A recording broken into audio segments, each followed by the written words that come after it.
कभी कभी कोई एक ऐसी कविता होती है जो अचानक लोगों के दिलों को छू लेती है और ऐसी एक कविता हाल ही में सोशल मीडिया पे वायरल हुई है। मॉब लिंचिंग पर केंद्रित है ये कविता। नवीन चौरे नाम के एक युवा ने लिखी है। कविता की दुनिया में वो अब तक अनजाना नाम थे, लेकिन इस कविता ने उन्हें शोहरत दिलाई है। उन्होंने आईआईटी दिल्ली से केमिकल इंजीनियरिंग की, लेकिन इसके बाद जिंदगी और दुनिया ने जो केमिकल लोचा पैदा किया उससे वो कवि हो गए। वो अदम गोंडवी के मुरीद हैं। अदम गोंडवी वाम चेतना के बड़े शायर थे। उनकी कई कविताएं दोहराई जाती हैं। जो डलहौजी न कर सका वो ये हुक्काम कर देंगे, कमीशन तो दो, हिंदुस्तान को नीलाम कर देंगे। खैर, नवीन चौरे हमारे बीच हैं। उनकी कविता जितनी अच्छी है, उनके पढ़ने का अंदाज उससे कम नहीं है। बहुत स्वागत है आपका प्राइम टाइम में। और शुरुआत करना चाहती हूं मैं उस कविता से जिसने आपको इतनी शोहरत दिलाई, और आपके बोलने का, उसको सुनाने का तरीका भी बहुत खूब है। तो आप हमें कविता सुनाने से शुरुआत कीजिए। जी बिल्कुल, बहुत बहुत शुक्रिया एनडीटीवी का, और जो भी लोग देख रहे हैं, जिन लोगों ने भी वो कविता देखी है और उसको सराहा है, उससे जुड़े हैं, उनका बेहद शुक्रिया। आप ताकत हैं हम लोगों की, जो भी लिखना चाहते हैं, जो भी कुछ करना चाहते हैं। मैं सीधा कविता पे आऊँगा। नाम है वास्तविक कानून। जैसे कि एक सड़क पर खून है, तारीख तपता जून है, एक उंगली है पड़ी और उस पे जो नाखून है, नाखून पे है एक निशान। अब कौन होगा हुक्मरान, जब चुन रही थी उंगलियां, ये उंगली भी तब थी वहां। फिर क्यों पड़ी है खून में, फिर क्यों पड़ी है खून में, जिसमें इसका है कहां। मर गया कि था ही ना। कौन थे वो लोग जिनके हाथ में थी लाठियां। कोई अफसर था पुलिस का, कोई अफसर था पुलिस का, न्यायाधीश आए थे क्या। कौन करता था वकालत, फैसला किसने दिया। या कोई धर्मात्मा था, धर्म के रक्षक थे क्या। धर्म का उपदेश क्या था, कौन थे वो देवता। ना पुलिस ना पत्रकार, नागरिक हूं जिम्मेदार। मेरे सीधे प्रश्न हैं, सीधा उत्तर दो मुझे। है सड़क पर खून क्यों, वो लोग आखिर कौन थे। आदमी छोटे हैं साहब, आदमी छोटे हैं साहब, हमका पड़ते बीच में। हम बचाने भी गए थे, 3 पड़ गए खींच के। मोटरसाइकिल लाए थे, रोड पे कर दी खड़ी, 8-10 लौंडे लपाड़े, लाठियां इतनी बड़ी। गाली दे के नाम पूछा, पेट में घुसा दिया, अधमरा वो गिर पड़ा, फिर दे दनादन लाठियां। पांव की हड्डी मिटा दी, मांस की लुगदी बना दी। खून तो इतना बहा साहब के हमसे देखा ना गया। सब एक उनमें होश में था, एक उनमें होश में था। जाने उसको क्या पड़ी, जेब से चाकू निकाला, उंगली उसकी काट ली। आखिरी था बार जिसका, उनका वो सरदार था, उसने ही सबको बताया जो मरा गद्दार था। हक नहीं इनको हमारे देश के एक वोट पर, दीमकों को ना रखो घर जूतियों की नोक पर। सर पर ये चढ़ जाएंगे, ये कई गुना बढ़ जाएंगे। हुक्मरान होगा इन्हीं का, आग मूतेंगे सभी। पैर के नीचे कुचल दो, जीत होगी धर्म की। हम तो खुद डर गए थे साहब, हम तो खुद डर गए थे साहब। खौफ उनको था नहीं, किस नस्ल के लोग थे वो कुछ समझ आया नहीं। ना कोई इंसान उनमें, ना कोई था आदमी। साथ मिलकर शेर बन गए, गीदड़ों की भीड़ थी। नोच खाने की तलब थी, जानवर तासीर थी। हाथ में थी लाठियां तो भैंस भी उनकी ही थी। और ये कोई जुमला नहीं है साहब, ये कोई जुमला नहीं है, वास्तविक कानून है। अरे हमसे काहे पूछते हो क्यों सड़क पर खून है। पूछो इस उंगली से तुम क्या यहां घटना घटी, जुर्म इसने क्या किया था, जिस्म से ये क्यों कटी। मैं तो समझा मर चुकी है, उंगली में पर जान थी। स्याही उस नाखून पे जो देश का सम्मान थी। बोली अब क्या चाहिए, वोट था दे तो दिया। बोली अब क्या चाहिए, वोट था दे तो दिया। जी रहे थे कैद में, मौत दे दी शुक्रिया। नाखून पे जमहूरियत है, जम गया है खून भी। अरे आप ही तो हो अदालत, आप हो कानून भी। आपसे कैसी शिकायत, आप तो है नींद में। आप जैसे 100 खड़े थे जाहिलों की भीड़ में। 100 में से अगर एक भी, 100 में से अगर एक भी दे दे गवाही आपको, मैं खुशी से मान लूंगा भीड़ के इंसाफ को। कीजिए इस पर बहस अब पैनलों में बैठकर। क्या हुआ मोहन का वादा, है कहां अम्बेडकर।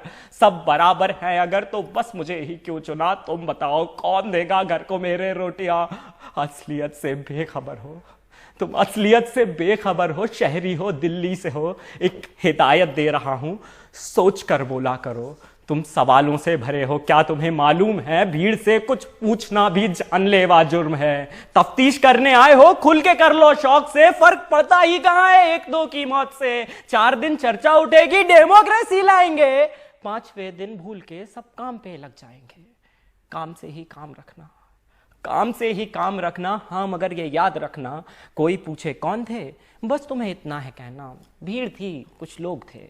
फिर भी अगर कोई जिद पकड़ ले, क्या हुआ किसने किया, फिर भी अगर कोई जिद पकड़ ले, क्या हुआ किसने किया, सोच के उंगली उठाना, कट रही हैं उंगलियां। बात को कुछ यूं घुमाना, नफरतों का रोग थे, धर्म ना कोई जात उनकी, भीड़ थी कुछ लोग थे, भीड़ थी कुछ लोग थे। शुक्रिया। क्या बात है नवीन, ये बहुत सख्त सवाल, कड़े सवाल आपने इसमें उठाए हैं। और आईआईटी में पढ़ते पढ़ते जब आप आपकी तमाम तरह की व्यस्तताएं होंगी, कविता इतनी दर्द भरी, इतनी सारे सख्त सवाल पूछती हुई तभी निकलती है दिल से जब आपको बहुत विचलित करती हैं चीज़ें अंदर से। वो क्या चीज़ें थी जिसने आपको इतना विचलित किया? आपने ये कविता कुछ समय पे लिखी है, 1 साल 2 साल में आप इसको लिख रहे थे जी। देखिए, विचलित करने का मुझे लगता है कि कोई एक इंसिडेंट नहीं होता है, वो चीजें आपके अंदर थोड़ी थोड़ी भरती जाती हैं। आप हर जगह अपने भीड़ की हिंसा जब आप सुनते हैं, हाँ, हिंसा भी, जिस भी तरीके से ऑपरेशन अगर आपके सामने होता है, जब भी कोई भी मेजोरिटी, किसी भी तरह की मेजोरिटी किसी भी तरह की माइनॉरिटी को ऑपरेस करती है, और आप देखते हैं अगर आप उसका हिस्सा, अगर इवन आप मेजोरिटी का भी हिस्सा हैं, तब भी आपके मन में वो डर बनता है कि जैसे ही मैं इनके अगेंस्ट खड़ा हूंगा, ये लोग मेरे अगेंस्ट हो जाएंगे। वो डर धीरे धीरे हर जगह पे बनता गया है, बहुत टाइम का, मतलब मेरे ख्याल से पूरे बचपन से इकट्ठा होता रहा है, कहीं ना कहीं हमने देखा भी है।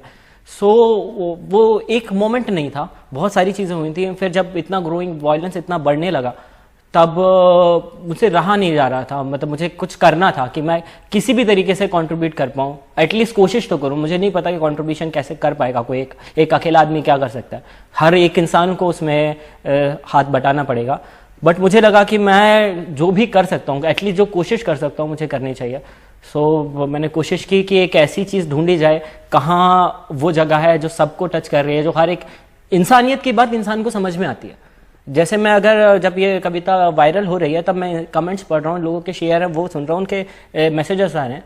कुछ पाकिस्तान से भी कुछ लोगों ने शेयर किया, और वो ये कह रहे हैं कि हमारे हुक्मरान भी यही हैं, ऐसे ही हैं, हमारी जमहूरियत भी ऐसी है, हमारा देश भी बिल्कुल ऐसा। आपको तारीफ मिल रही है, आपने कहा, आपने शेयर किया है, बहुत सारे कमेंट्स आ रहे हैं, जिस तरह के सवाल आपने कहे हैं। आपने ये भी कहा कि ये जीत होगी धर्म की, एक लाइन उसमें था, इसमें साफ है ये सवाल, ये बात सामने आती है कि धर्म के नाम पर भी लोग हिंसा करते हैं, धर्म के नाम पर ज्यादातर हिंसा मॉब लिंचिंग का बहुत बड़ा हिस्सा धर्म के नाम पे हो रहा है। तो वैसे में एक पूरी एक भीड़ जो है, वो सिर्फ सड़कों पर नहीं है, वो भीड़ सोशल मीडिया पे भी है। उस भीड़ से आपको डर लगा कि वो भीड़ आप पर टूट पड़ेगी? मुझे जब लोगों ने कमेंट करके कहा कि आपको डरना चाहिए, तब मुझे लगा कि शायद मुझे डरना चाहिए था। बट फिर मैं बहुत ज़्यादा खुश हूँ इस बात से, और बहुत ज़्यादा हैरान भी हूँ, क्योंकि जब मैं इतने सारे लोगों का सुनता हूँ कि पूरी ट्रोल आर्मी है और वो इतनी बैशिंग कर रही है, मुझे एक भी नेगेटिव मैसेज नहीं आया।